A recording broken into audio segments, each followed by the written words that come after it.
Everyone, আগের mini ব্লগটাই তো দেখেইছো যে বাবার টি শার্টটা এক্সচেঞ্জ করার জন্য আমরা এসেছিলাম বাজারে। আর তারপর ফেরার আগে আমরা একটা ক্যাফেতে গেছিলাম একটু কিছু খাওয়ার জন্য। এখানে আমরা খেয়েছিলাম ক্রিস্পি চিলি বেবিকর্ন আর তার সাথে মশালা সোডা। বেশি কিছু আজকে খাইনি, কারণ আজকে বাবার জন্মদিন, তাই বাড়িতেও মা ভালো কিছু রান্না করবে।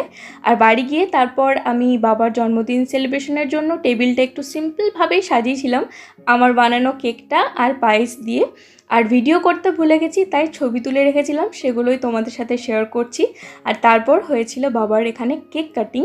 আর আমি চেষ্টা করি আমি আমার তরফ থেকে যতটা পারবো আমার বাড়ির মানুষগুলোকে তাদের বিশেষ দিনে একটু খুশি আনন্দ যেন তারা পায় সেটা দেওয়ার জন্য। আর এখানে এই যে দেখো ভাইও এসেছিল। আর কেক কাটিংয়ের পর মা গরম গরম লুচি ভাজছিল। এখানে আরও অনেক কিছু ছিল, আলুর দম, সবজি, মিষ্টি, পায়েস, যেগুলো আমি শ্যুট করতে ভুলে গেছি। তো চলো আজকের মতো টাটা।